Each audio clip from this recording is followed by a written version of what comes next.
Hi friend, मेरा नाम है अर्शद। आ चुका हूँ फिर से एक नए वीडियो के साथ। तो guys, इस वीडियो में हम लोग बात करने वाले हैं, ये होने वाला है लेक्चर नंबर 7 हमारे मोल कॉन्सेप्ट सीरीज का, जो कि जे एडवांस के बेसिस पे चल रहा था। ठीक है, मतलब हम लोग बेसिक से एडवांस तक बात कर रहे थे। ठीक है, in previous lecture we learn about the average atomic mass and some concept of J advance and we learn also about some observational point which come in direct in advance और JMS upper level question में। ठीक है, मतलब कि जो कि कुछ ऐसे क्वेश्चन में कुछ ऐसे ऑब्जर्वेशन पॉइंट मैंने बताया था आपको, जो कि JMS के जो कि अच्छे क्वेश्चन बन सकते हैं फिजिकल केमिस्ट्री के।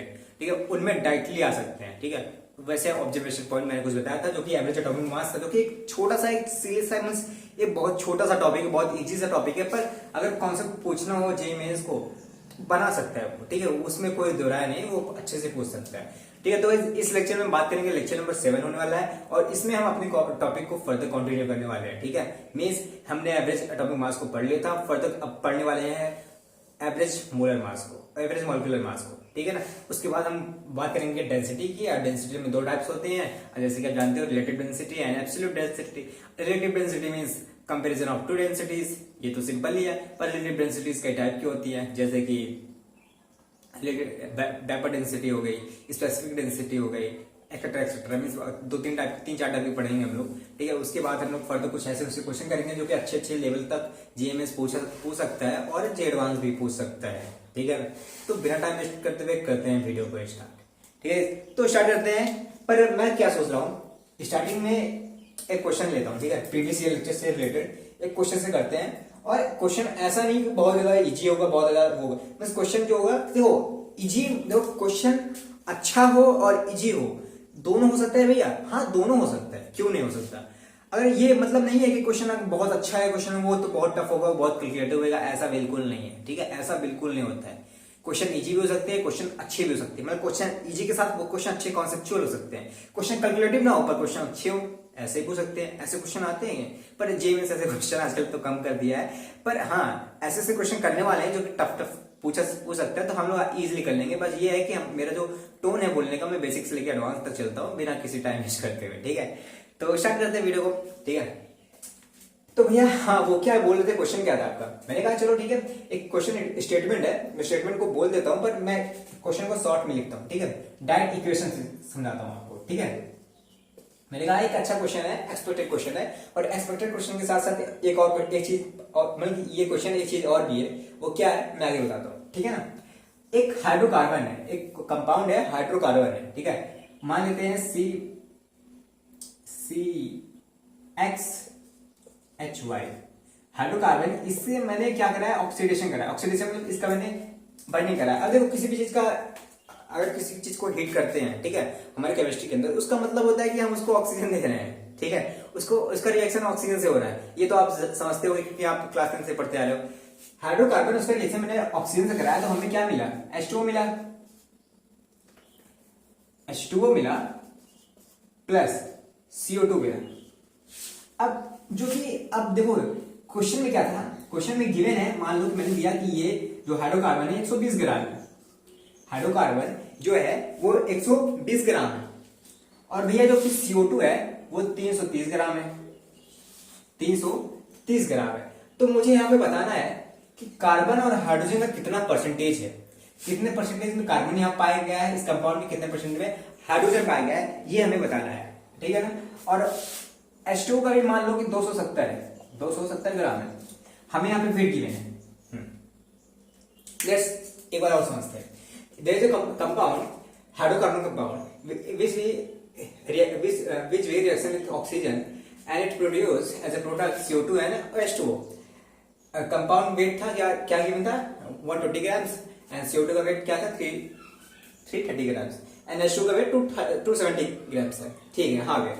तो हमें इसमें भैया वेट निकालना, कितना परसेंटेज है ये कार्बन का, हाइड्रोजन का। हाँ भैया, पर चलो ठीक है भैया, इसमें आप तो वही वाला कॉन्सेप्ट यूज बता रहे हो ना, बीच का पॉइंट खा गया है, डायरेक्टली पूछ गया। मैंने कहा हाँ परसेंटेज पूछा है भैया, परसेंटेज किससे निकलेगा, हमें अगर वेट पता हो तो टोटल वेट इंटू 100 कर देंगे, परसेंटेज पता चल जाता है। मैंने कहा हाँ बिल्कुल सही कह रहे हो, पर भैया जो ये वेट है, ये वेट कैसे पता चलेगा। मैंने कहा मोल से पता चलता है ना, थोड़ा सा रिवर्स प्रोसेस में जाओ, परसेंटेज पता करना, परसेंटेज से हम वेट में जाएंगे। हाँ, अगर वेट पता होगा तभी परसेंटेज पता चलेगा। हमने कहा हाँ भैया, पर वेट कैसे पता चलेगा भैया, अगर मोल गिवन हो, हाँ भैया, अगर मोल भी ना गिवन हो भैया तो क्या कैसे होता? अरे भैया अगर वेट गिवन हो, कंपाउंड का वेट गिवन हो, तो हम मोल निकाल लेंगे, और मोल से निकालेंगे तो हम इंडिविजुअल कार्बन और हाइड्रोजन का मोल निकालेंगे। हाँ भाई, ये भी तो बताया था आपने, इंडिविजुअल कार्बन और हाइड्रोजन का भी मोल निकालेंगे। हम कहे इंडिविजुअल कार्बन और हाइड्रोजन का मोल निकाल लेंगे तो उनके मोल के साथ साथ उनका वेट भी निकाल लेंगे।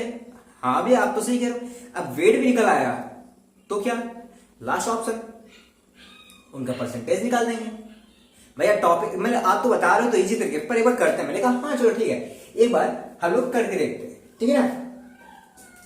मैंने कहा कि मुझे इतना वेट गिवन है, ठीक है, इतना कार्बन का इतना हाइड्रोजन पर मुझे टोटल वेट है गिवन है 120 ग्राम। हाँ, तो हम फाइंड करते हैं कार्बन का कितना है, हाइड्रोजन कितना है। अब देखो यहां CO2 में जो ऑक्सीजन है, अगर हम इसमें कार्बन का वेट पता कर ले तो कार्बन का वेट पता कर ले तो हम कार्बन का वेट यहां से कार्बन CO2 में कार्बन कहां से आया भैया, यहां से आया। मैंने कहा हाँ सही कह रहे हो। और हाइड्रोजन, इसमें हाइड्रोजन का वेट हाइड्रोजन कहां से आया भैया, यहां से आया। मैंने कहा हाँ, दोनों में इसमें कार्बन इसमें हाइड्रोजन इस कंपाउंड से आया।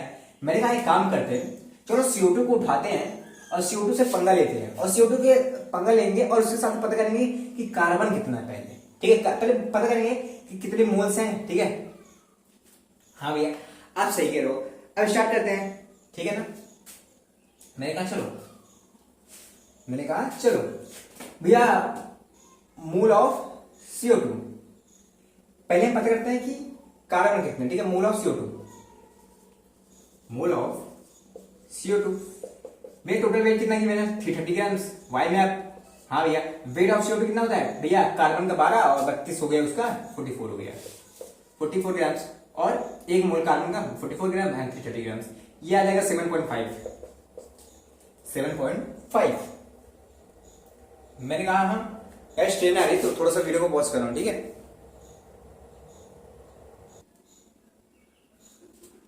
हाँ मैंने कहा सॉरी ट्रेन आ गई थी, इसके लिए मैंने वीडियो को पॉज करना पड़ा। मैंने कहा ये था रिएक्शन हुआ भैया, जितने कार्बन है पूरे कार्बन रिएक्ट करके यहाँ पे आ गए भैया, हाइड्रोजन जितने थे यहाँ पे आ गए। मैंने कहा चलो एक CO2 को उठाते हैं, उससे गेम खेलते हैं।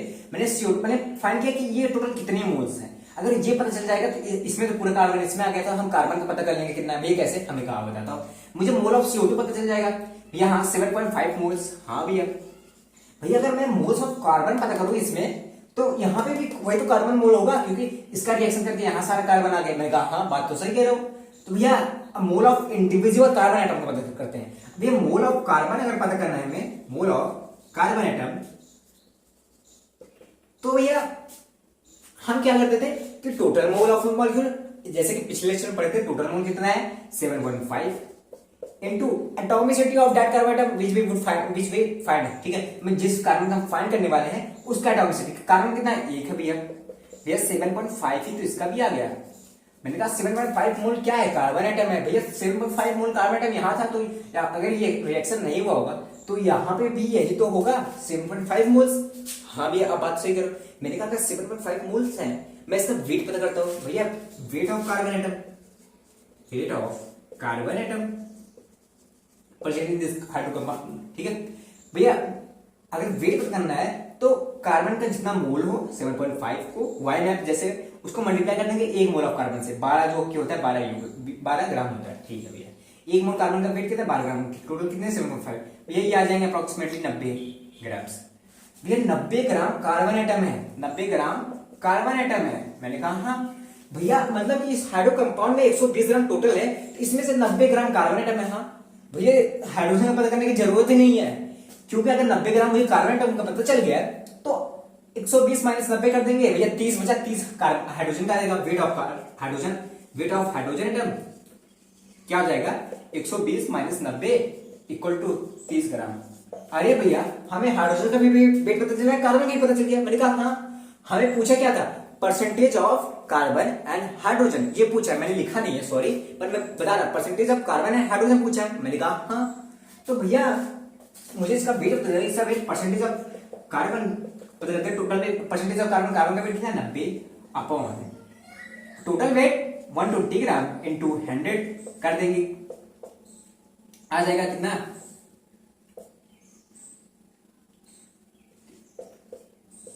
15 75 75%। अगर भैया 100 में से 75% इसका है तो डायरेक्ट हम ये बता सकते हैं कि हाइड्रोजन का कितना परसेंटेज होगा, 25%। पर भैया अगर हमें हाइड्रोजन का पता करें तो हाइड्रोजन का weight 30 upon total weight 120 into 100 जो कि आ जाएगा 25%।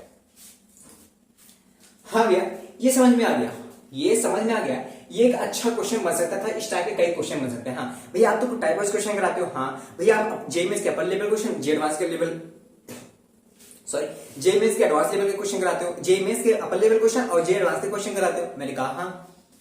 तो भैया ये क्या, ये तो एक अच्छा लेवल का क्वेश्चन दिख रहा है। मैंने कहा हाँ बात तो सही कह रहे हो, एक अच्छा लेवल का क्वेश्चन ये दिख रहा है, तो हम इसको अपने नोट्स में लिख लें। हमका बिल्कुल भी, इसे बिल्कुल हाँ अपने नोट्स में लिख लीजिए, क्योंकि रिवीजन करते वक्त ये क्वेश्चन में से एक टाइप हो जाए, क्योंकि मैंने इससे पहले भी कई क्वेश्चन कराए हैं, पर ये एक अच्छा क्वेश्चन था। ठीक है, और ये बता दूं आपको, ये पीवाईक्यूज है, पीवाईक्यू में से 2024 का पीवाईक्यू है।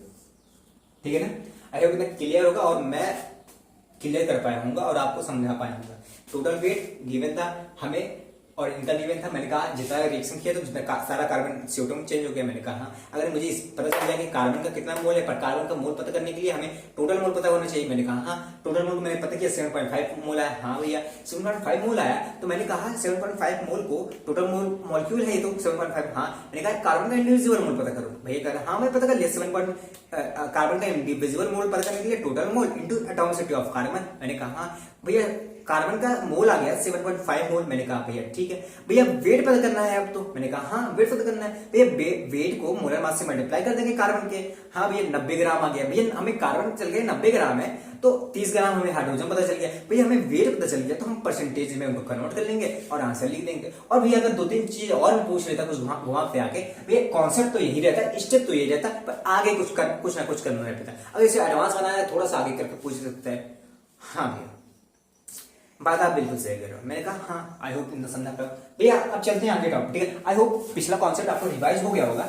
अब मैं एवरेज एटॉमिक मास तो पढ़ ही चुके थे और इसको अच्छे लेवल तक ले जा चुके थे। ठीक है, अब चलते हैं क्या कहते हैं एवरेज मॉलिक्यूलर मास। भाई भैया ये क्या बला है? मैंने कहा चलो बताता हूँ। ये थोड़ा सा एवरेज एटॉमिक मास से अगर टॉपिक की बात करें कि कौन सा ज्यादा टफ है, ये molecular mass, average molecular mass थोड़ा सा एवरेज एटॉमिक मास से थोड़ा सा ऊपर आता है। पर भैया मैं तो आपसे पढ़ रहा हूं, आप तो इजी में बता दो। मैंने कहा हाँ बिल्कुल मैं तो इजी में बता दूंगा। कैसे आओ देखते हैं। Average molecular mass, average molecular mass. मैंने कहा भैया चलो ठीक है, आप मुझे बताना शुरू करो कि एवरेज मॉलिक्यूलर मास होता क्या है और इसे कैसे कैसे अच्छे अच्छे क्वेश्चन बन सकते हैं। मैंने कहा वेट करना पड़ेगा, मैं स्टार्ट करूंगा बेसिक से। बेसिक एडवांस तक जाऊंगा, पर अभी स्टार्टिंग में बेसिक में आपको पेशेंस रखना पड़ेगा। हाँ भैया चलो ठीक है। मैंने कहा एक मेरे पास कंटेनर है, ठीक है, उसमें एक मेरे पास कंटेनर है, उसमें गैस ए है। ठीक है, गैस ए, गैस बी है एंड गैस सी है। 3 गैस हैं। गैस ए के कितने मोल्स हैं? Na मोल्स हैं। गैस बी के कितने मोल्स हैं? Nb मोल्स हैं। और गैस सी के कितने मोल्स हैं? Nc मोल्स हैं। ठीक है भैया ये जो मोल्स हैं गैस ए का, अगर हमें इसका मॉलिक्यूलर मास गिवन हो तो अच्छा रहेगा। मैंने कहा हाँ मॉलिक्यूलर मास गैस ए का कितना है? Me है। मॉलिक्यूलर मास गैस बी का क्या है? Mb है। मॉलिक्यूलर मास गैस सी का क्या है? Mc है। ठीक है भैया मुझे इतना समझ में आ गया। आपने अभी कंटेनर बनाया, उसमें 3 गैसेस के मिक्सचर है, सॉल्यूशन है, मिक्सचर चाहे जो बोल भैया, पर उसमें एक हर गैस का मोल और हमें उसका मॉलिक्यूलर मास गिवन है। हर गैस का मोल उसका मॉलिक्यूलर मास गिवन है। हाँ भैया पर आप इसे कहना क्या चाहते हो? मैंने कहा चलो अब हम पता करते हैं एवरेज मॉलिक्यूलर मास। अब मॉलिक्यूलर मास, हमें मॉलिक्यूलर मास पता करना है भैया। हाँ मॉलिक्यूलर मास, पहले मैं फॉर्मूला लिखता हूँ डायरेक्ट, तब मत। अच्छा फॉर्मूला लिखने से पहले मैं समझाता हूँ। ठीक है, देखो मॉलिक्यूलर मास हमें एक मोल, एक देखिए अगर हमें मोल गिवन हो, वाई में आप याद करो, अगर हमें मोल गिवन हो, हमें मोल को अगर बदलना हो किसमें? वेट में, मास में बदलना हो, तो उसके लिए फॉर्मूला क्या लगा देते हैं भैया? टोटल वेट अपॉन भैया टोटल वेट अपॉन, अगर मोल में बदलना है तो क्या करते थे? Total weight upon molecular weight, molecular mass. तो भैया वो बदल जाता था टोटल मोल में। भैया मतलब अगर हमें पता करना है कि इतने वेट में टोटल मोल कितने होंगे, total weight upon molecular mass में कन्वर्ट कर देते हैं। हाँ भैया इतना हमें बहुत अच्छे से याद करके बताया भैया। मैंने कहा हाँ, इस मोलिकुलर मास को जरा इधर ले जाओ, मोल को नीचे ले जाओ, इस मोलिकुलर मास को इधर ले जाओ, इस मोलिकुलर मास को इधर ले जाओ, मोल को इधर ले जाओ, ठीक है। इस मोलिकुलर मास को इधर ले जाओगे तो क्या आ जाएगा, मोलिकुलर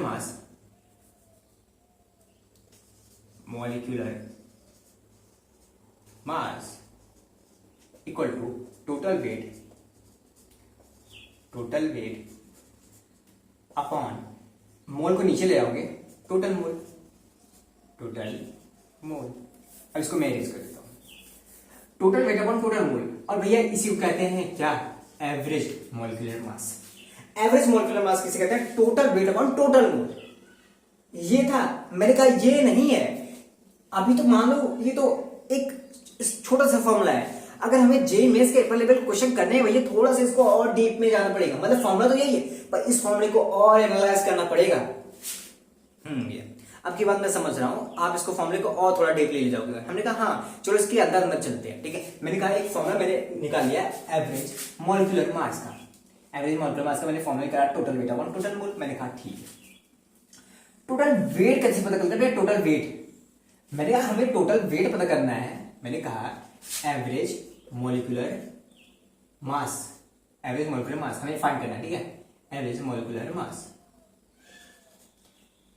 हाँ हमें टोटल वेट कैसे पता चलेगा। हमें कहा एक बार देखो अपने कंटेनर में गिवन क्या है। मैंने कहा हमें मोल गिवन है, मोलर मास गिवन है। भैया वाई में याद करो, टोटल वेट अगर हमें मोल गिवन हो, नंबर ऑफ मोल्स गिवन हो, तो अगर हमें टोटल वेट पता करना हो, नंबर ऑफ मोल्स को मल्टीप्लाई कर देंगे मोलर मास से, तो हमें पता चलता है टोटल वेट।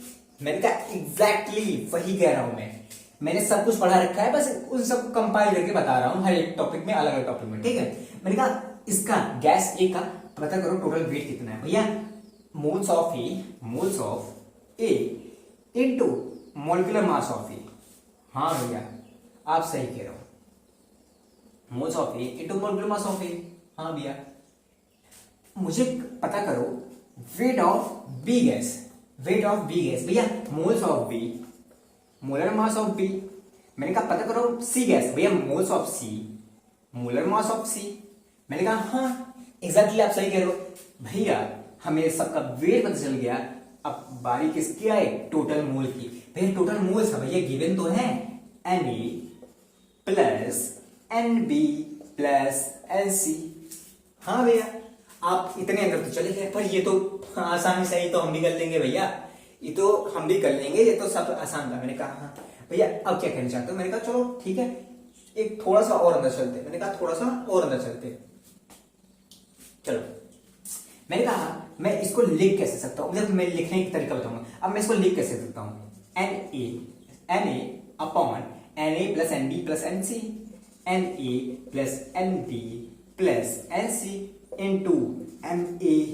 हाँ भैया इसी तरह इसको भी Nb upon Na plus Nb plus Nc into Mb plus Nc upon Na plus Nb plus Nc into Nc। हाँ भैया इतना समझ में आ गया। देखो हमने पढ़ा था मोल वो फ्रैक्शन, भैया मोल फ्रैक्शन पढ़ा था भैया। हाँ भैया थोड़ा थोड़ा याद आ रहा है। मैंने कहा मोल ऑफ द इंडिविजुअल जिसका हमें मोल फ्रैक्शन पता करना है, ठीक है। हमें जिसका मोल फ्रैक्शन पता करना है उसका मोल अपॉन टोटल मोल करते थे, उसका मोल अपॉन टोटल मोल करते थे। यही तो भैया काई ये हुआ करता था। हाँ भैया काई ये इसी को कहते हैं। मैंने कहा हाँ अगर नहीं पता है भैया वेट कर लो थोड़ा सा, मैं कंसंट्रेशन टर्म पढ़ाऊंगा या तो उससे पहले भी मैं इसको डिस्कस कर दूंगा, ठीक है। बस इतना समझ लो इसी को कहते हैं काई, इसी को कहते हैं मोल फ्रैक्शन। एक किसी एक का मोल फ्रैक्शन पता करना है तो मोल फ्रैक्शन ऑफ ए कितने मोल वो हैं अपॉन टोटल मोल कर देते हैं, उसी लिख देते हैं काई ए। इसको क्या कहते हैं, काई ए, इसको काई ए इंटू एम ए। अरे ये तो छोटा हो गया, plus chi B into M B plus chi C into M C. भैया ये तो फॉर्मूला इतना छोटा हो गया पर इतना अच्छा कुछ फॉर्मूला हो गया। अगर हमें काय गिवन होगा तब कर लेंगे भैया। अगर हमें ये सब ऐसे से थोड़ा घुमा फिरा के देगा तब भी हम समझ लेंगे कि कौन सा फॉर्मूला यूज करना है। भैया हमने कहा हाँ भैया इसको डायरेक्टली ये नहीं लिख सकते, समीशन ऑफ काई आई प्लस एम आई। आई क्या है ए, आई क्या है बी, आई क्या है सी। ठीक है पहले ये कर सकते हैं, और ये आई जितना गिवन है, जितने गैस का टर्न हो वहां से इसका हो जाएगा, रेंज हो जाएगा। भैया समझा तो दे रहे हो भैया कि chi A plus M A plus chi B plus M C, chi C plus M सी, इसका टोटल एवरेज मॉलिक्यूलर मास हो जाएगा। क्या ये इतना ही होता है? मैंने कहा हाँ इतना ही होता है।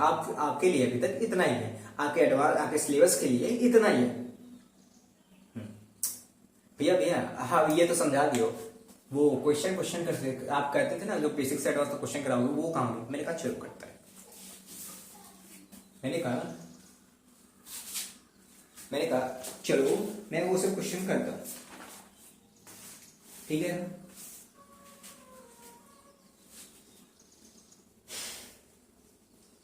इरेज कर दे रहा हूँ, थोड़ा सा लिख लेना इन सबको, नोट्स में रिवीजन नोट्स में काम आएगा।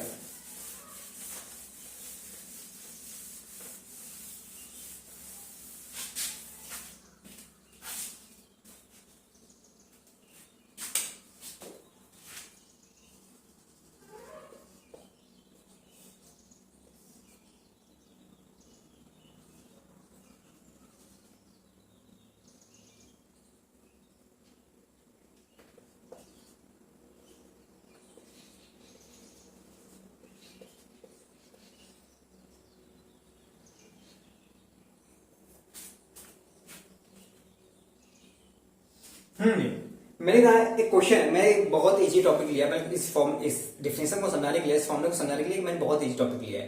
क्या मैंने कहा एक कंटेनर है जो जिसमें 2 मोल हीलियम गैस है और 3 मोल ऑक्सीजन है। मैंने कहा हाँ इसमें बड़ी बात क्या भैया, आपने तो ये तो गिवन है। हाँ मैंने कहा गिवन है, बस स्टेटमेंट गिवन होगा एग्जाम में आएगा। मैंने कहा चलो भैया अब भैया बताओ मुझे, अगर इसका एवरेज मॉलिक्यूलर मास फाइंड करना है, एवरेज मॉलिक्यूलर मास हमें इसका फाइंड करना है तो कैसे करते हैं।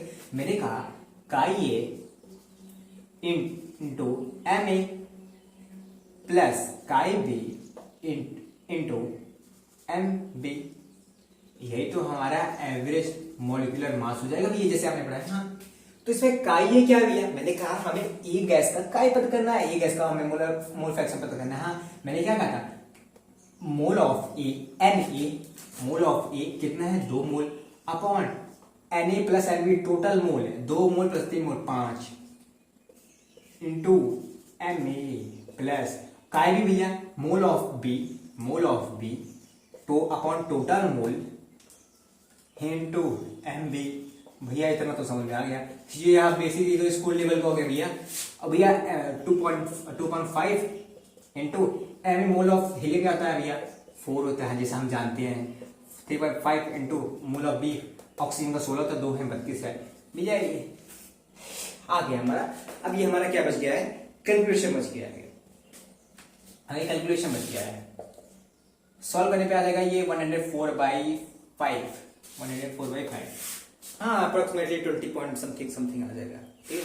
अप्रोक्सीमेटली इसमें 20 पॉइंट समथिंग आ जाएगा। ये इसका हमें एवरेज मॉलिक्यूलर वेट पता चल गया। हाँ भैया अब जरा मुझे भैया और क्वेश्चन कराओ, ठीक है।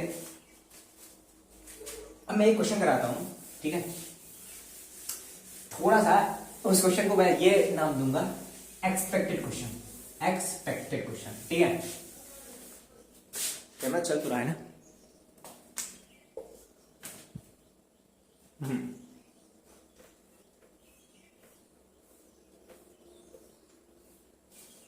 24 मिनट हो गया। हाँ भैया अब क्या क्वेश्चन, मैंने कहा एक मैं ऐसा क्वेश्चन कराया उसको नाम देते हैं एक्सपेक्टेड क्वेश्चन। या ये क्या है, हाँ हर चीज को एक्सपेक्टेड बोल देते। मैंने कहा नहीं, मेरे पास टाइम लिमिट है, इसलिए मैं जो चीज कराने आया ही हूँ वो अच्छे चीज कराने वाला, ठीक है।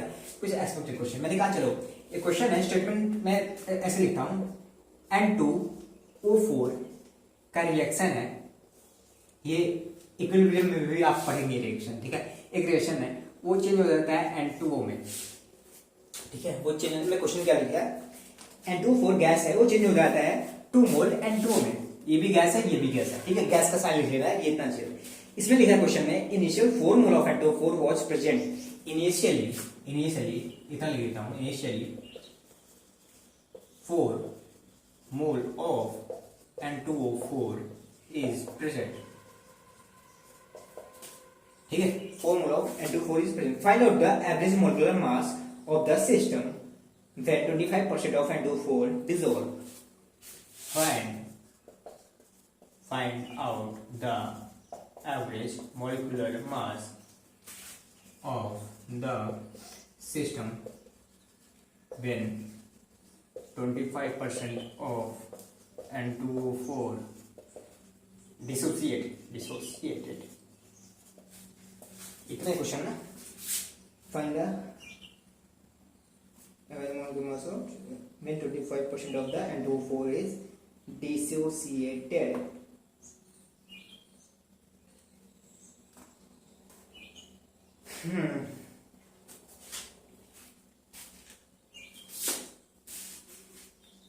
लिखिए ना, क्वेश्चन को लिखिए, सॉरी राइटिंग के लिए, क्योंकि मैं जल्दीबाजी में लिख रहा हूँ ना, तो ऐसे। ठीक है, सोल्यूशन देखते हैं भैया।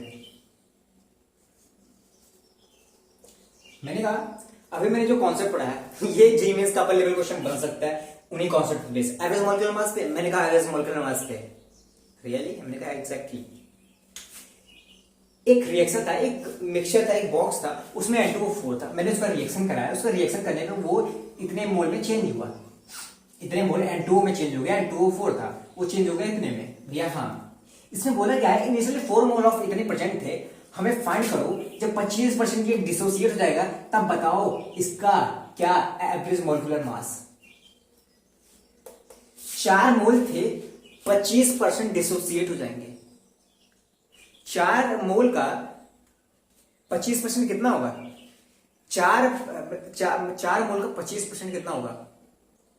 अरे 25 चौबीस 100, 4 मोल है, 25% क्या हुआ? 1 मोल होगा भैया। सॉरी तबीयत थोड़ा सा सही नहीं है, आज बुखार था यार। हाँ भैया, आपने कहा कि 4 मोल थे, उसमें से 25% डिसोसिएट हुए। 4 मोल का 25% क्या होता है भैया? 1 मोल डिसोसिएट हुए। हाँ, 4 मोल थे भैया। हाँ, ये तो क्वेश्चन इजी है भैया। मैंने कहा कैसे भैया, स्टेप वाइज करते हैं।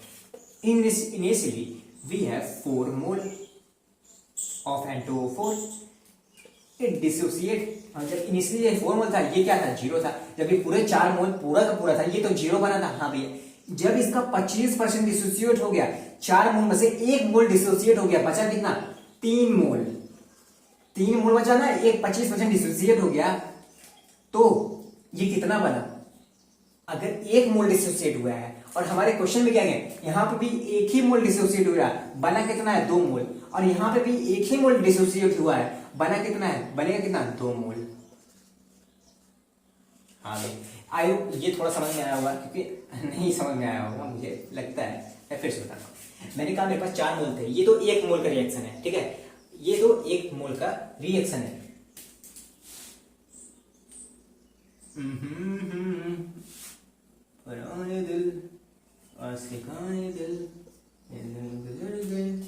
मैंने कहा अब देखो समझ में आएगा, ठीक है। अब एग्जैक्टली समझ, मेरे पास 4 मोल थे, 4 मोल थे। ऐसे नहीं समझ पाओगे, ऐसे गलत हो जाएगा और ही ज्यादा, ठीक है। ये रिएक्शन पे ध्यान मत दो। मैंने कहा मेरे पास 4 मोल थे, वो डिसोसिएट हुए। 4 मोल थे, अभी डिसोसिएट नहीं हुए, तो वो 0 मोल्स होंगे N2O, ठीक है। N2O 0 मोल्स का हमने कहा हुए। अगर हमारे पास 3 मोल बचे हैं, 1 मोल डिसोसिएट हो गया, 1 मोल मतलब 25%, 4 मोल का 25% डिसोसिएट हो गया, तो बनेंगे कितने? 2 मोल। भैया कैसे 2 मोल? हमारे रिएक्शन में गिवन है। यहाँ पे रिएक्शन कितने मोल का है? 1 मोल था N2O4, 1 मोल डिसोसिएट हुआ है, 2 मोल बना है भैया, 2 मोल बनेगा। हाँ, इतना आसान है भैया, मेरे का इतना आसान है। मतलब भैया अब क्लियर हो गया, 3 मोल N2O4 थे, 2 मोल ये थे, जब 25% डिसोसिएट हो गया भैया। हाँ, अब पता चल गया कि अब हमारे बॉक्सा में N2O4 का कितने मोल है? 3 मोल बचे हैं, 25% डिसोसिएट, और N2O का कितना बचा? 2 मोल। अरे भैया, हमें इनका मॉलिक्यूलर मास पता है, 96 होता है, और N2O का इसका हाफ होता है, 42 होता है, नहीं 92 46। हाँ, इसका 92 होता है, इसका 46 होता है, इसका हाफ ही होता है ना, बुक में गिराई मैंने। हाँ चलो भाई, अब तो वो बक्सा वाला भैया पिछला वाला सिस्टम आ गया ना, अब हमें पता करना है। अब पता करते हैं काई है, काई किसका, N2O4 का, N2O4 into molecular mass of N2O4 plus chi upon N2, काई किसका, N2O का plus into molar mass of N2O।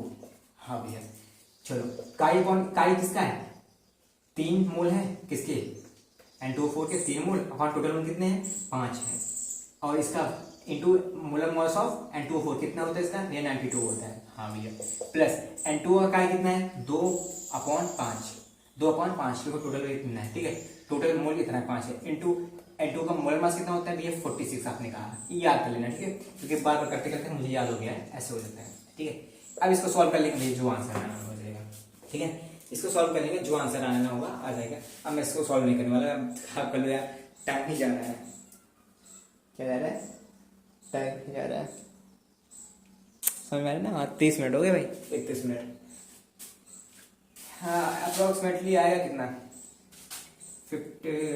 52 something ये आएगा, और 18 समथिंग आसपास ये भी आएगा, 73.6 आसपास आएगा। इसका क्या molecular mass, average molecular mass, ये कैलकुलेशन सॉल्व कर लेना आपको, ठीक है।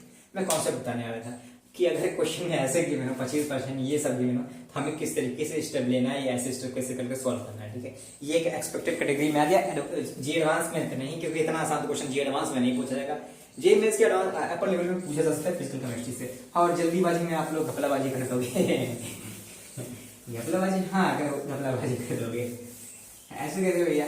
हाँ अरे आप ना जो पॉइंट आएगा ना कैलकुलेशन में, आप लोग इसको राउंड ऑफ करोगे, फिर आंसर गलत आएगा, क्योंकि ऑप्शन अगर पास दिए रहेंगे।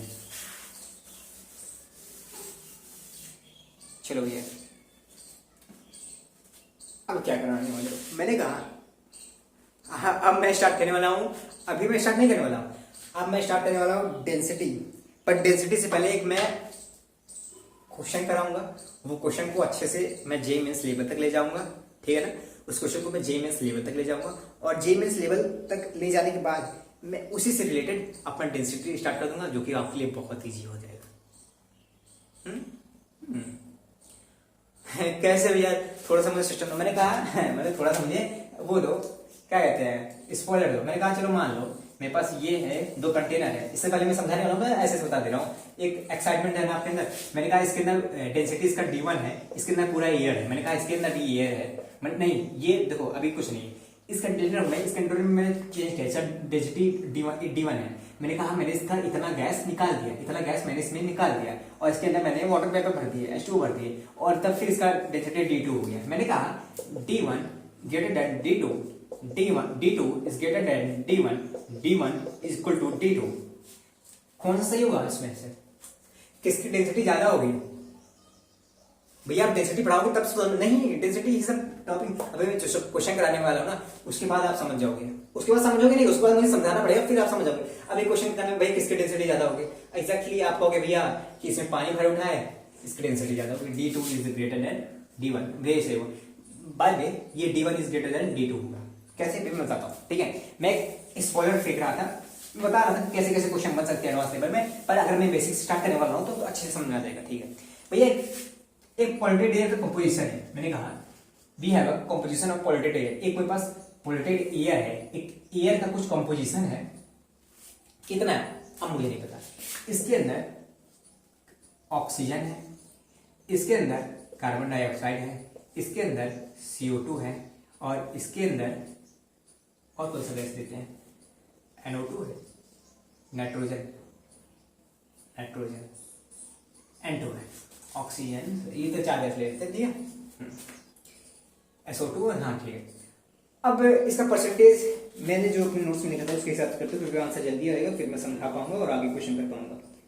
परसेंटेज ऑक्सीजन का 16%, क्वेश्चन में गिवन रहेगा आपको, ऑक्सीजन में 16%, और नाइट्रोजन का 80%, और किसका CO2 का 0.3%, SO2 का 1%, और 0.3% किसका आ गया, नहीं 0.3% नहीं 3%, 3%, किसका हो गया? CO2 का। भैया मुझे परसेंटेज गिवन है, अब मुझे बोला है ये जो पॉल्यूटेड एयर है, पॉल्यूटेड एयर का कंपोजिशन है, मुझे इसका एवरेज मॉलिक्यूलर मास बता दो। ये एक अच्छा क्वेश्चन मुझे। भैया मुझे तो पता है कि एवरेज मॉलिक्यूलर मास जो होता है वो एयर का, ये तो एक रेफरेंस डाटा में आ जाता है, नोट करके बुक में लिखे गिवन रहता है कि ये अबाउट अप्रोक्सीमेटली 29 पॉइंट समथिंग होता है, पर हम राउंड ऑफ करके उसे 29 मान लेते हैं। मैंने कहा हाँ सही कह रहे हो आप लोग। भैया उसको निकालेंगे कैसे? अगर मुझे क्वेश्चन में आ गया, उस टाइप का क्वेश्चन आ गया तो कैसे करेंगे? मैंने कहा मैं हूं ना उसके लिए, उस टाइप का क्वेश्चन मैंने बना दिया उस एक नोट पॉइंट से। लिए कैसे? मैंने कहा एक कंपोजिशन है पॉल्यूटेड एयर का, उसमें ऑक्सीजन इतने परसेंट है, इतने परसेंट है, इतने परसेंट ये, इतने परसेंट ये। मैंने कहा एवरेज मॉलिक्यूलर मास निकालो, इसका आंसर 29 पॉइंट समथिंग आएगा। वही आंसर निकालूंगा, पर मैं उसको डिराइव करके बता रहा हूँ। भैया भैया क्या इसके जो आप ये डिराइव करा रहे हो, इसके बेसिस पे क्वेश्चन कराओगे? हो सकते हैं क्वेश्चन आ सकते हैं, क्वेश्चन आए भी हैं। और भैया जो इसके बेसिस पे ही जो अगला क्वेश्चन आपने अभी बताया था स्क्वायर था, क्या इसी के बेसिस पे? मैंने कहा हाँ इसी के बेसिस पे, और इसी के बेसिस पे डेंसिटी भी स्टार्ट कर दूंगा। भैया मतलब ये इंपॉर्टेंट क्वेश्चन है? हाँ इंपॉर्टेंट क्वेश्चन है, क्योंकि मैं ऐसा क्वेश्चन ही कराता हूँ सब में क्वेश्चन इंपॉर्टेंट है। क्योंकि देखो 1 घंटे की क्लास होती है, 1 घंटे की क्लास होती है, टॉपिक्स कम रहते हैं, क्वेश्चन भी कम ही रहते हैं। मतलब मैं ऑल टोटल बोलूँ कंटेंट नहीं कम रहता, क्योंकि 1 घंटे में टाइम नहीं, मेरा मोबाइल 1 घंटे से ज्यादा रिकॉर्ड नहीं कर पाता। ठीक है, डायरेक्ट बोले तो मैं जितना कराता हूँ बहुत इंपॉर्टेंट प्रिसाइज। और ये है मैं सारी थ्योरी कवर करता हूँ, सारी थ्योरी सारे क्वेश्चन कवर करता हूँ, बस ये क्वेश्चन नंबर कम कर देता हूँ। पर मैं रिलेवेंट कराता हूँ और टाइप वाइज कराता हूँ, जितने टाइप बन सकते हैं मैं सभी कराता हूँ, सभी के सभी कराता हूँ। इसकी जरूरत नहीं, मैं बेसिक से लेकर एडवांस तक जाता हूँ, इसकी जरूरत नहीं बताने की या पूछने की जरूरत नहीं। ठीक है ना? एवरेज मॉलिक्यूलर मास पता करना है। मैंने कहा हमें परसेंटेज गिवन है, अगर हमें परसेंटेज गिवन है, हमें टोटल वेट अपॉन टोटल मोल पता करना है। अगर मैं डायरेक्ट बोलूं एवरेज मॉलिक्यूलर मास पता करना है भैया, तो ये तो आसान है भैया। परसेंटेज ऑफ इसका मल्टीप्लाई कर देंगे इसके मॉलिक्यूलर मास से, इसका वेट आ जाएगा। हाँ इसका परसेंटेज, इसको मल्टीप्लाई करेंगे मोलर मास से इसका वेट आएगा, इसका परसेंटेज मल्टीप्लाई कर देंगे मोलर मास से, इसका आ जाएगा, इसका मल्टीप्लाई करेंगे इससे, अपॉन में 100 कर देंगे। हाँ अपॉन में 100 कर देंगे ना भैया। हाँ तो उसका क्या आ जाएगा? हमें एवरेज मॉलिक्यूलर मास आ जाएगा। मैंने कहा इजी तो है। आपने कहा भैया इतना इजी क्वेश्चन जे में से एक्सपेक्टेड है। मैंने कहा देख लेना, एफ शायद हो, ठीक है शायद हो। कहा कैसे भैया? एवरेज मॉलिक्यूलर मास निकाल लो, एवरेज मॉलिक्यूलर मास। हाँ ऑक्सीजन का 16% है इनटू ऑक्सीजन का 16% है इनटू मॉलिक्यूलर मास कितना होता है? 32 होता है, प्लस CO2 का 3% प्रेजेंट है, 3% प्रेजेंट है इनटू 44 होता है भैया, और SO2 का 64 होता है इंटू 1 प्लस NO2 का 80% है, 80% प्रेजेंट है, और मॉलिक्यूलर मास N2 का क्या होता है? 28 होता है। N2 का 1 का 14 2 का 28 अपॉन में 100। हाँ भैया अब इसको कैलकुलेट करके जो नंबर आएगा वो अप्रोक्सीमेटली आ जाएगा 29। ये क्या होता है? Average molecular mass of the year. ये एक नोट पॉइंट है, इसको याद भी कर लेना, average molecular mass of the year. I hope ना समझ आया होगा। ठीक है हाँ भैया अब समझ, इतना तो बता दिए। हाँ अब मैंने कहा मैं अगला टॉपिक स्टार्ट करने जा रहा हूं, तो उससे पहले मैं एक चीज पूछता हूं आपसे, एक चीज पूछता हूं आपसे। भैया मैंने कहा कि एवरेज मॉलिक्यूलर मास भैया एक मोल एयर का जो डेंसिटी है, एक मोल एयर का जो डेंसिटी है वो आसपास 29 आता है, 29 ग्राम आता है, ग्राम पर एम एल, ग्राम पर मोल भी बोल सकते हो। ठीक है एक मोल एयर में उसका जो डेंसिटी होता है वो 29, क्या कहते हैं, एक मोल एयर में जो उसका डेंसिटी होता है या जो उसका एवरेज मॉलिक्यूलर मास होता है वो 29 ग्राम आसपास आता है। हाँ भैया कहना क्या चाहते हो? मैंने कहा कि एक मोल वाटर का वेट क्या होता है? 18 ग्राम। मैंने कहा एक मोल एयर का वेट क्या होता है? 29 ग्राम्स। एक मोल वाटर का वेट क्या? 18 ग्राम। एक मोल एयर का 29 ग्राम्स। अरे भैया क्या कंफ्यूज कर रहे हो? मैंने कहा एक मोल वाटर का क्या होता है? 18 ग्राम्स। एक मोल एयर का क्या होता है? 29 ग्राम्स। तब आओ लाला, एक कंटेनर था, इसका डेंसिटी था D1, मैंने इसमें बहुत एयर था, ये एयर की क्वांटिटी है इसमें, ठीक है। इस कंटेनर में मैंने क्या किया, थोड़ा सा एयर को निकाला, इसमें मैंने H2O भर दिया, इसमें मैंने 1 मोल H2O भर दिया, मैंने थोड़े से ऑक्सीजन एयर को निकाला, इसमें मैंने 1 मोल H2O भर दिया, ठीक है। इसका डेंसिटी हो गया D2। अभी भी इसमें यहाँ पे एयर है, यहाँ पे वाटर वेपर है, वहां पे वाटर वेपर का था, चाहे वेपर को ही हम H2O बोलते हैं, ठीक है। मैंने वेपर को इतना भर दिया। हाँ, अगर मैं पूछूं इससे density of D1 is greater than density of D2, density of D1 is greater than density of D2, is it right? और मैं बोलूं density of D2 is greater than density of D1, is it right? अब मैं बोलूं density of D1 equal to density of D2, इसमें से कौन सा सही होगा? और चौथा ऑप्शन 29। भैया अभी आपने कहा 1 मोल वेट ऑफ, देखो भैया ये मेरे पास इसकी डेंसिटी और पानी की डेंसिटी या इसकी डेंसिटी या इसकी डेंसिटी, ये थोड़ा सा दबता है, ये तो नहीं दबता है।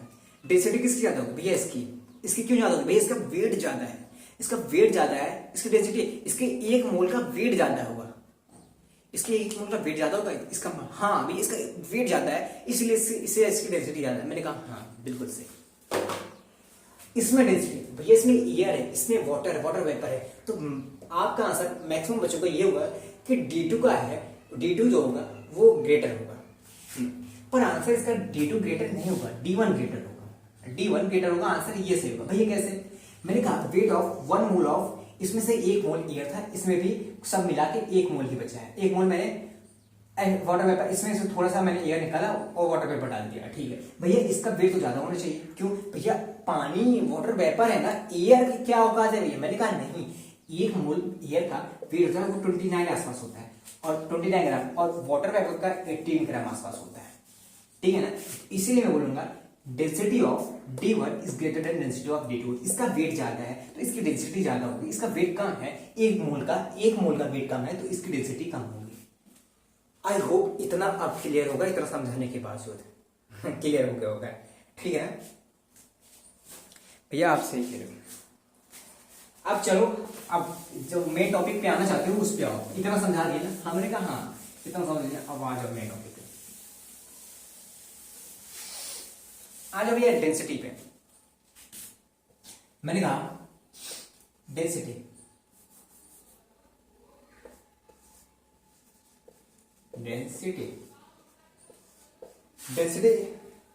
कितना टाइम हो गया? 42 मिनट। डेंसिटी भैया 2 टाइप की होती है हमारी बुक में दी, मैं डायरेक्ट बताता हूं जो कि रिलेवेंट चीज है, ठीक है। डेंसिटी 2 टाइप की होती है, एक होती है एब्सोल्यूट डेंसिटी,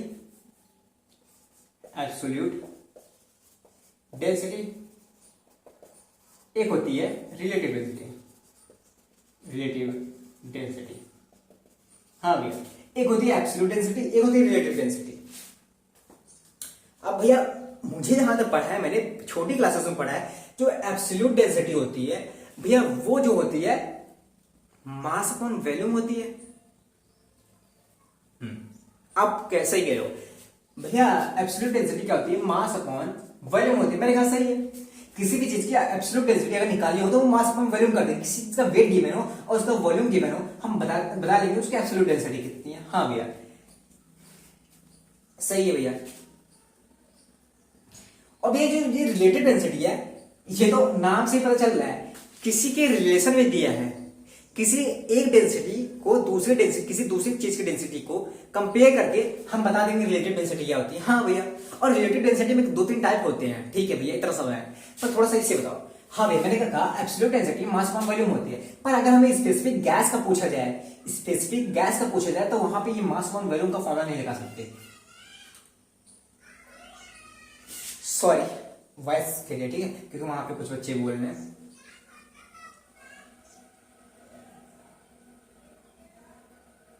हाँ भैया शट भैया, मैंने कहा मास पर वॉल्यूम, ठीक है। अगर मुझे किसी गैस का गिवन हो, गैस का मास और अगर नहीं गिवन हो तो गैस के लिए क्या लगाएंगे, क्या फॉर्मूला? मैंने कहा एक हमने फॉर्मूला पढ़ा होगा, अगर नहीं पढ़ा होगा हम आगे में पढ़ेंगे स्टेट ऑफ गैसेस में, ठीक है।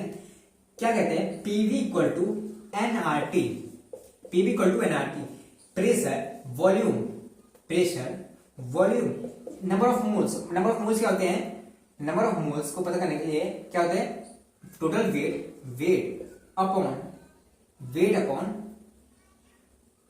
Molar mass, weight upon molar mass, उनके मोलर मास को आर टी, ठीक है ना, आर टी। हाँ भैया, अगर हमें इसमें से डेंसिटी निकाल, डेंसिटी क्या होता है, mass upon volume, mass upon volume.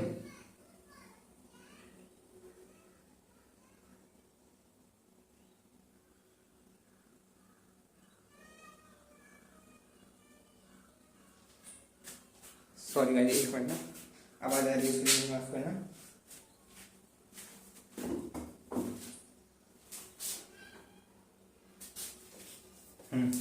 हाँ भैया, आप क्या बता रहे थे कि पीवी प्रेशर हो गया, यहाँ वॉल्यूम हो गया, ठीक है भैया, molar mass upon weight, weight upon molar mass, molar mass upon weight होता है ना भैया,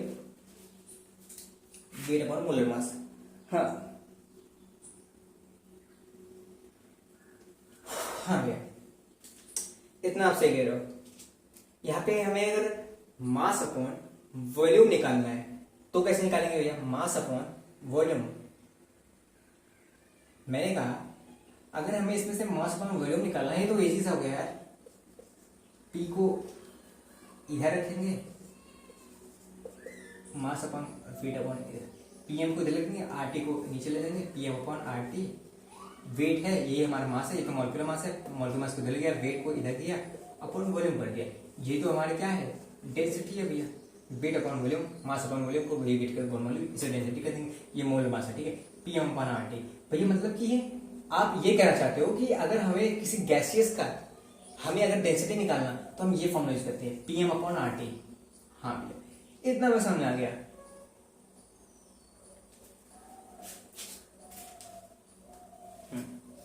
इतना हमें समझ में आ गया कि हमें किसी गैसेस का अगर डेंसिटी निकालना है पीएम अपॉन आरटी करके, पीएम अपॉन आरटी करके हम किसी गैसेस के लिए। हाँ, इतना भी हमें समझ में आ गया। सॉरी, कैमरा हिल गया।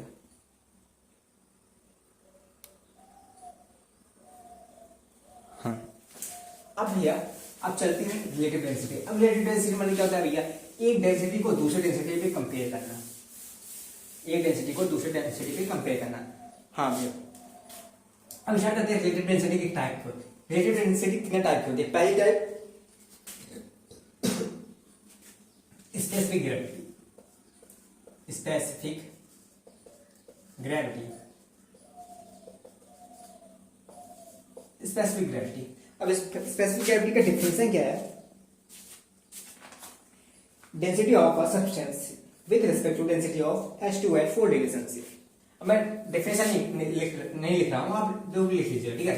डेंसिटी, स्पेसिफिक ग्रेविटी क्या होता है? डेंसिटी ऑफ सब्सटेंस, जिस सब्सटेंस का हमें डेंसिटी फाइंड करना है, अपॉन में density of H2O, density of H2O at 4 degree Celsius, 4 degree Celsius. मतलब ये density of substance, any substance जिसका सब्सटेंस को फाइंड करना है, उसको हम डेंसिटी कंपेयर करेंगे किससे, उसका रिलेशन किसके साथ निकालेंगे?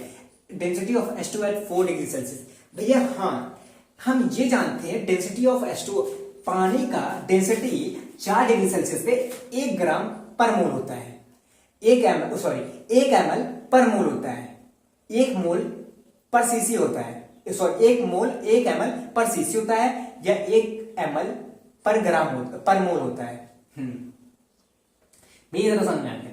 डेंसिटी ऑफ सब्सटेंस, किसी चीज का डेंसिटी निकालना, उसको कंपेयर कर लेंगे H2 के, लेकिन डेंसिटी ऑफ H2 हमें ये पता है 4 डिग्री सेल्सियस इज 1 ग्राम पर सीसी या 1 ml पर मोल। हाँ भैया, इतना हमें समझ में आ गया, इतना हमें समझ में आ गया। पर आप कहना क्या चाहते हो कि इसका भी एक ही होगा और डेंसिटी ऑफ सब्सटेंस, भैया हम डायरेक्ट नहीं ले सकते कि density of the substance is specific gravity. मैंने कहा नहीं, वही कैसे भैया, सेक तो हम क्या सेक तो आएगा, number is always remain same, but यहाँ का जो यूनिट होगा नीचे का ग्राम पर ml या सॉरी मोल, ग्राम पर मोल, ग्राम पर सीसी, जो यहाँ का जो यूनिट होगा, जो ऊपर का यूनिट होगा, वो दोनों कैंसिल हो जाएंगे और आ जाएगा रिमेन नंबर वही सेम आएगा, ये होगा। इसीलिए हम density of H2 at 4 degree Celsius नीचे लगाते हैं, ठीक है, क्योंकि हमें यूनिट को कैंसिल करना पड़ता है। और रिलेटिव क्या कहते हैं, रिलेटिव डेंसिटी का जो कि आता है टोटल, उसमें यूनिट नहीं आता क्योंकि वो एक यूनिट लेस नंबर आता है, ठीक है, इतना समझ में आता है।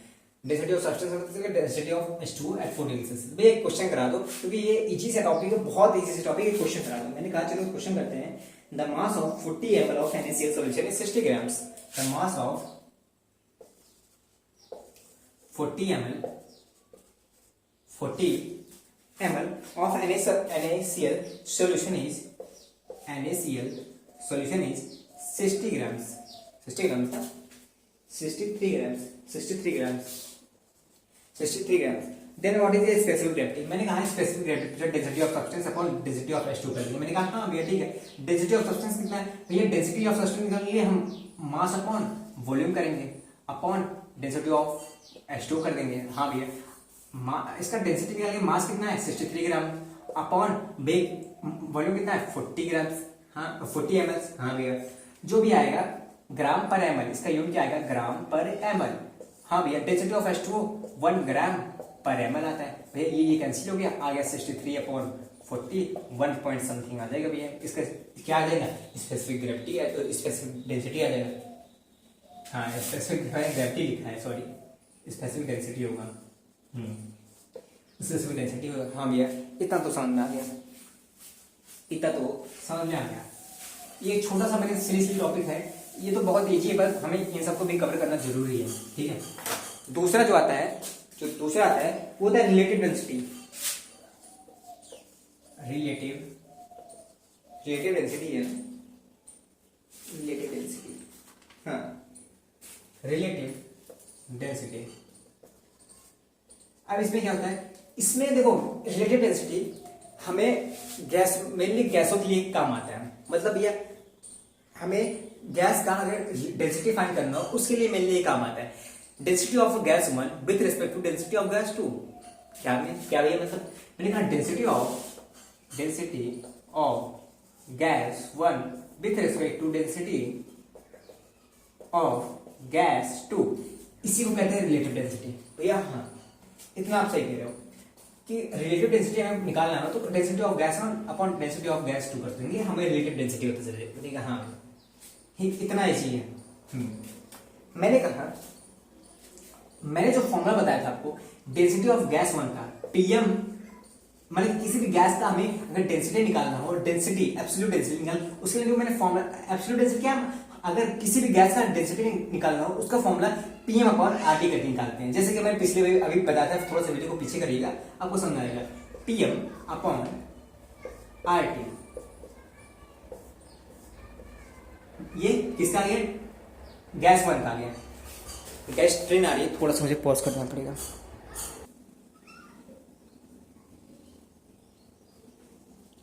हाँ भैया आपने क्या कहा, डेंसिटी ऑफ गैस का मैंने जो फॉर्मूला बताया था पीएम अपॉन आरटी 1, ठीक है। इस गैस का डेंसिटी मैंने इतना ले लिया। हाँ भैया, अपॉन में पीएम अपॉन आरटी दूसरे गैस का। हाँ भैया, इसको सॉल्व करेंगे तो हम इसको ये भी लिख सकते हैं, इसको हटा के pressure of gas 1 molecular mass of gas 1 are तो भैया सेम रहता है, टेम्परेचर ऑफ 1। हाँ भैया, इसको क्या लिख सकते हैं, pressure of 2 molecular mass of 2 मतलब दूसरी गैस का, और भैया टेम्परेचर दूसरी गैस का। हाँ भैया, इसको हम ये लिख सकते हैं। मैंने कहा हाँ भैया, आपने कहा कि हाँ भैया इतना सही है। अब इसको सॉल्व करेंगे तो ये आ जाएगा pressure of gas 1 molecular mass of gas 1 T2 आ जाएगा, pressure of gas 2 molecular mass of gas 2 T1 आ जाएगा। सॉल्व करने क्योंकि ऊपर से चला जाएगा, ठीक है ना। Tm pressure of 1 T1 M1 T2 T2 M2 T1 ये आ जाएगा। हाँ भैया, रिलेटिव डेंसिटी भैया इतने से अगर हमें density of gas 1 density of gas 2 निकाल तब भी पता कर लेंगे। अगर हमें ये सब गिवन है, ये सब डाटा गिवन है, तो अभी हम ये फॉर्मूला लगा के पता कर लेंगे। हाँ भैया, इतना समझ आ गया। मैंने कहा एक केस इसमें और बनता है। आपने क्या कहा, मैंने कहा क्वेश्चन वहां से बन सकता है। रिलेटिव डेंसिटी का अगर आप ये फॉर्मूला याद करके जाओ, चलो ठीक है, पर इससे भी हो जाएगा, कोई दिक्कत नहीं। एक केस बनता है under similar condition, under similar condition. भैया ये क्या होता है? अंडर सिमिलर कंडीशन में क्या होता है? प्रेशर टेम्परेचर दोनों गैसेस का सेम रहता है, प्रेशर टेम्परेचर दोनों गैसेस का सेम रहता है। मैंने कहा अगर pressure T1 M1 T2 upon P2 M2 T1, अगर प्रेशर इसका सेम रहेगा, कैंसिल हो जाएगा, इसका भी सेम रहेगा, टेम्परेचर इसका सेम रहेगा, ठीक है। M1 अपॉन M2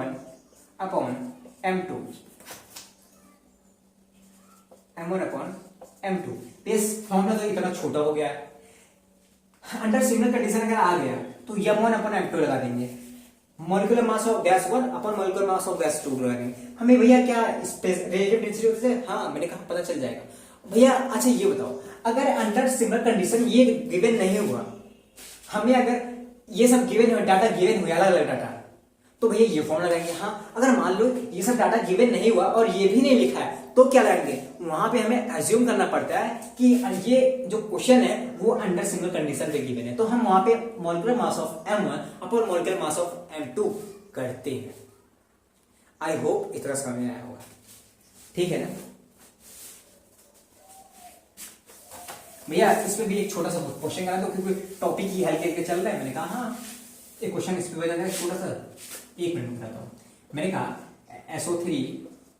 SO3 का डेंसिटी कंपेयर करो CH4 से।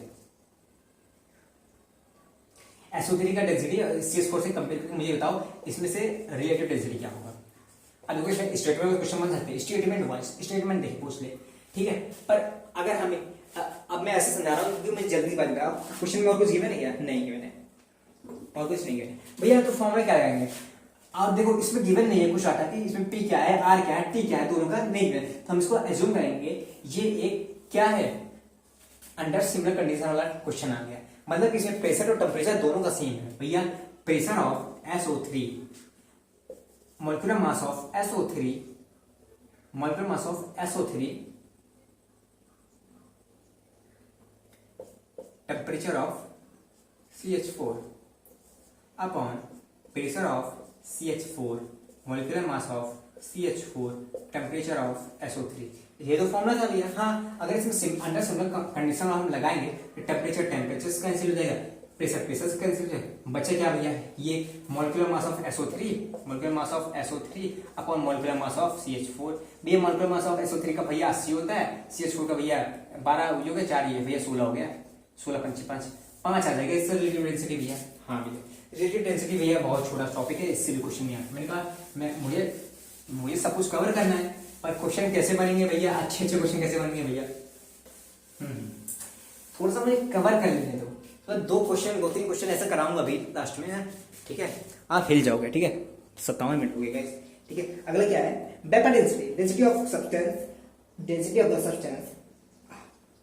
With respect to hydrogen under similar condition. ये तो बहुत ईजी है, पर इसी से क्वेश्चन बन सकते हैं, इससे बहुत ज्यादा अक्सर पूछता है जी भैया। कैसे? डेंसिटी ऑफ द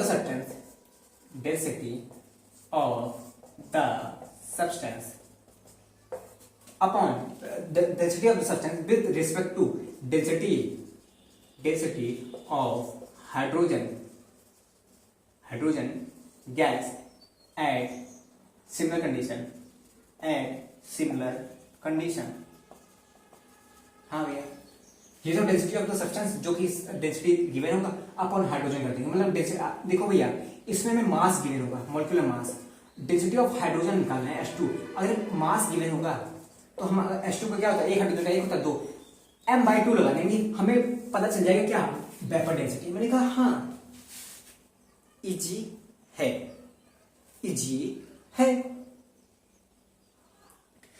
अब मैं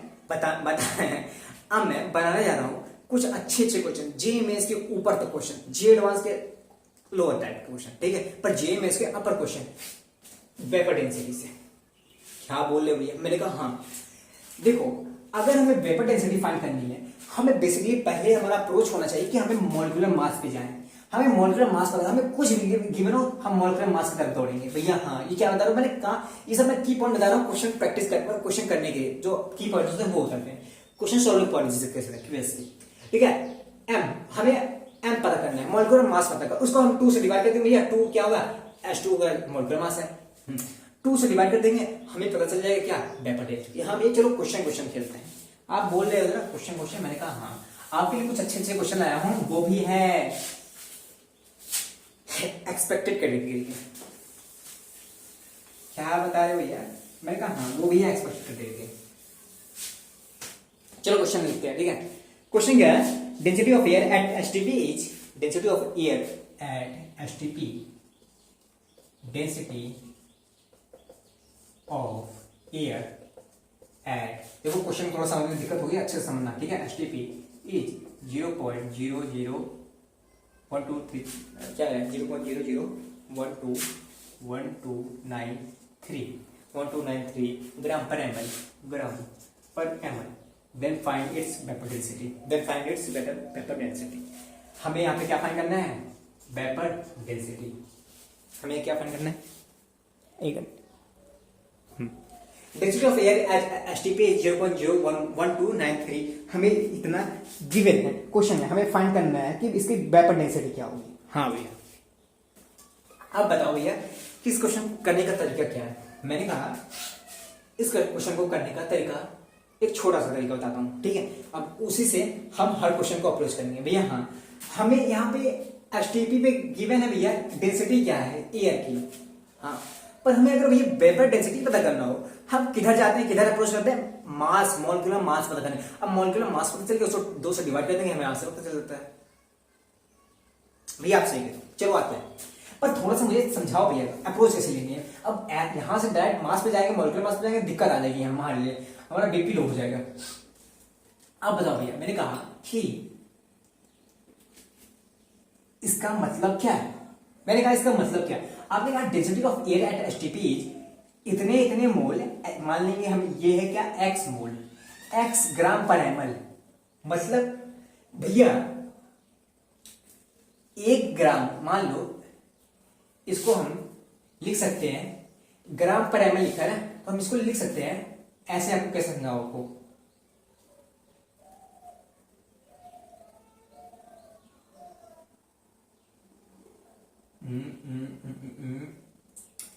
कैसे समझाऊं इसको, मतलब समझाने के बहुत तरीके पर, इसी तरीके से समझाया जाएगा।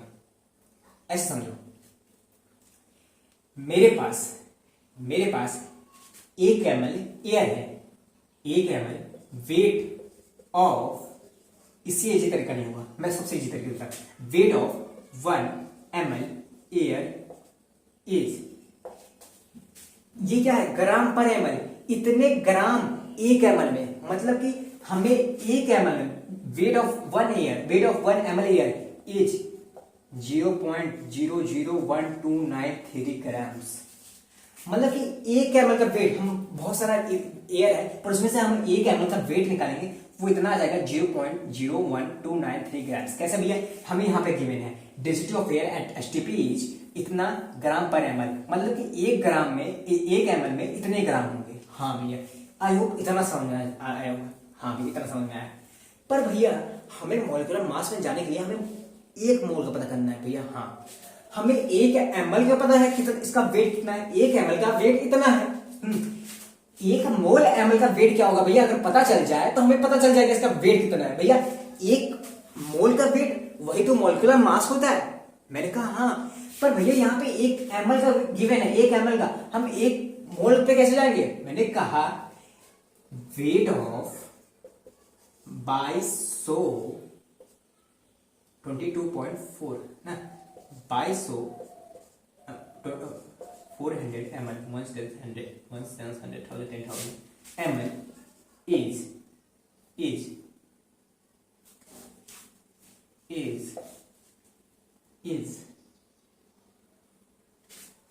0.00123 into by 400 gram.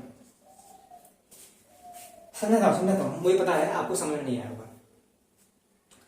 Weight of 22,400 ml कैसे लिख दिया भैया। मैंने क्या आपको बताया था कि 1 लीटर, देखो 22 देखो एसटीपी पे मैंने बताया था कि 1 लीटर लिक्विड का 1 लीटर वॉल्यूम, अगर वॉल्यूम गिवन है उसका 1 मोल, अगर मैंने पूछा डेंसिटी कितना होगा, एक मोल मैंने पूछा उसका 1 मोल कितना होगा, आपने कहा कि 22.4 at STP, 22.4 litre at STP, वो 1 मोल का होता है भैया, उसका जो वॉल्यूम होता है वो 1 मोल होता है वॉल्यूम 22.4 लीटर। मैंने कहा हाँ इतना आप सही कह रहे हो, पर भैया उस मोल को 22.4 लीटर को मैंने एमएल में कन्वर्ट कर दिया, इसी को तो भैया कहते हैं 22.4 लीटर को हम 1 मोल कहते हैं और उसी को एमएल में कन्वर्ट करते हैं भैया, तो इतना आ जाएगा, एमएल में कन्वर्ट करेंगे भैया, अगर 22.4 लीटर को हम एमएल में कन्वर्ट करेंगे इतना आ जाएगा, और भैया ये भी तो क्या है, 1 मोल ही तो है। हाँ भैया 1 मोल ही तो है, बस हमने एमएल में कन्वर्ट कर दिया भैया। हाँ मतलब कि वेट ऑफ 1 ml एयर इतना है, पर हमें वेट ऑफ 1 मोल एयर निकालना है भैया, इतना हो जाएगा, इतने एमएल हो जाएंगे भैया। हाँ 1 मोल में इतने एमएल, हाँ इसका वेट निकाला, 1 का पता भैया, इतने का पता करना, मल्टीप्लाई कर देंगे भैया, इतने ग्राम आ जाएंगे। अरे भैया 1 मोल का ही वेट तो मॉलिक्यूलर मास होता है। मैंने कहा हाँ एग्जैक्टली आप सही कह रहे हो, 1 मोल का ही वेट तो मॉलिक्यूलर मास होता है। हाँ भैया अगर हमें वेपर डेंसिटी फाइंड करनी हो तो मॉलिक्यूलर मास अपॉन 2 करते हैं, तो भैया 0.00123 इंटू 22,400 कर देंगे ग्राम्स अपॉन 2। भैया हमारा आंसर आ जाएगा, हमारा अप्रोक्सीमेटली आंसर कितना आएगा, 14 आसपास आ जाएगा, जो भी आएगा इसको सॉल्व कर लिया। भैया एक बार मुझे फिर समझा दो, क्वेश्चन तो समझ आ गया, क्वेश्चन मैंने सॉल्व किया था क्या,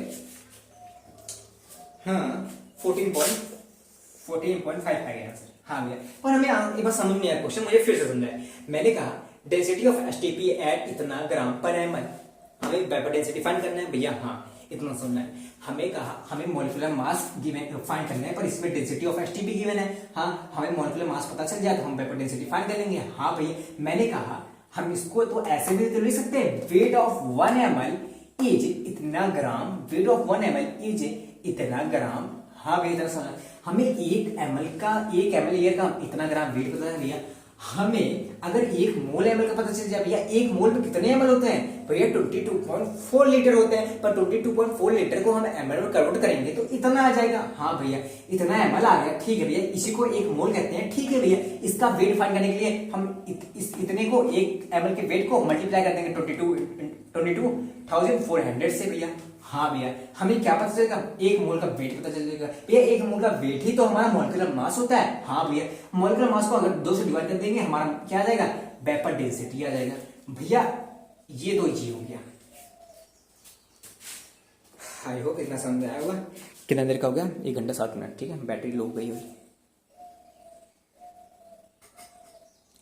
30%, ठीक है, सॉरी। चलो एक क्वेश्चन और करते हैं, फिर इसको हम खतरनाक तरीके से एंड करते हैं। भैया ये जेएमएस के बारे में पूछ जा सकते हैं, मैंने कहा हाँ ऐसे क्वेश्चन आपको हिला के रख देंगे। वेपर डेंसिटी भैया जो कि m/2 से होता है भाई, m/2 से फाइंड होता है भैया। Oh my God it's a गजब। अगला क्वेश्चन, एक क्वेश्चन होता है भैया जान खा लो मेरी। मैंने कहा क्या है ऑफ पर्टिकुलर गैस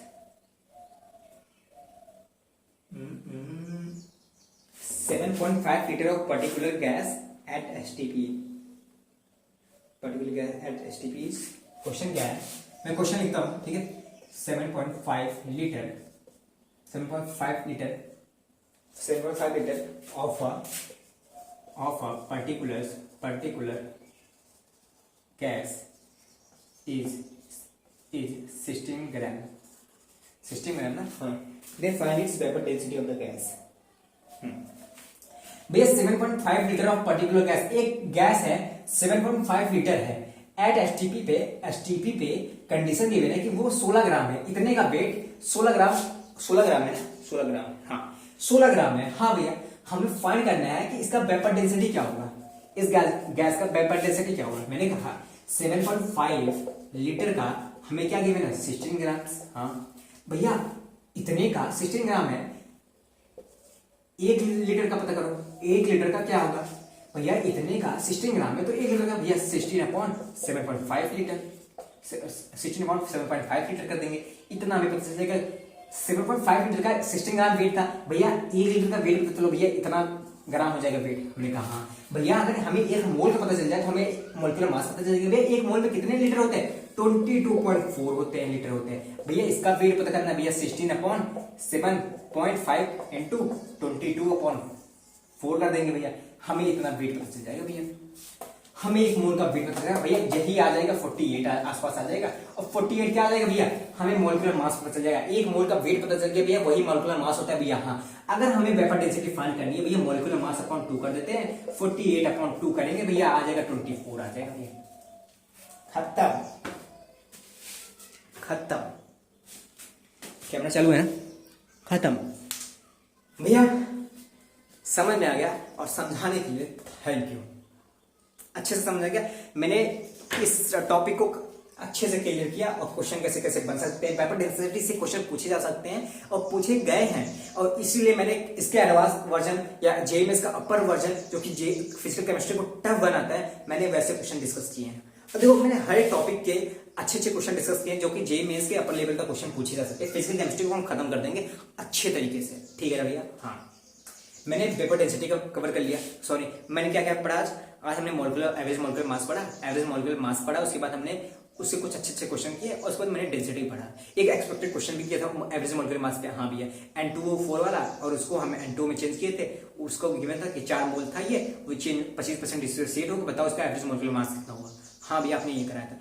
और भैया मैंने कुछ कंपोजिशन दिए थे पोलिटेरियर का, भैया उसका जो वेट था, कंपोजिशन था, हमें उसका मॉलिक्यूलर मास निकालना था भैया, वो भी फाइंड कर लेते हैं। हाँ भैया उसके बाद भैया हम डेंसिटी पे आए। डेंसिटी में भैया मैंने हमें स्पेसिफिक डेंसिटी, रिलेटिव डेंसिटी और वेपर डेंसिटी अच्छे से सब पे क्वेश्चन देखे। और वेपर डेंसिटी मैंने 2 अच्छे क्वेश्चन कराए जो कि एक 2 कैटेगरी हो गया भैया, सॉरी कैटेगरी एक ही थी, पर भैया कैसे सॉल्व करना है वो हम सीख गए। भैया हमें अभी तक इतना सारा टॉपिक आपने जो पढ़ाया लेक्चर 1 से लेक्चर नंबर 7 तक आज तक सभी क्लियर हो गया। अब भैया अगला लेक्चर क्या होगा? भैया अगला लेक्चर जो कि लेक्चर नंबर 8 होगा। अगर मुझे क्वेश्चन लाना होगा इस पे तो मैं अगला लेक्चर नंबर 7 का पार्ट भी डालूंगा, इस पे क्वेश्चन होगा, सिर्फ क्वेश्चन होगा। पर अगर मुझे अगला लेक्चर लाना होगा, लेक्चर नंबर 7 जो आएगा वो स्टोइकोमेट्री पे आएगा, ठीक है? हमारा अगला टॉपिक, और जल्दी जल्दी इसको कवर करेंगे, सभी टॉपिक को कवर करेंगे और एडवांस तक जाएंगे बेसिक से लेके, ठीक है ना? आई होप इतना आपको क्लियर होगा। तो गाइस मिलते हैं नेक्स्ट चैप्टर में, सॉरी नेक्स्ट वीडियो में, नेक्स्ट लेक्चर में एक अगले टॉपिक के साथ, स्टोइकोमेट्री के साथ, ठीक है? आई होप इतना आपको क्लियर होगा। तब तक आप पढ़ते रहिए। Bye bye.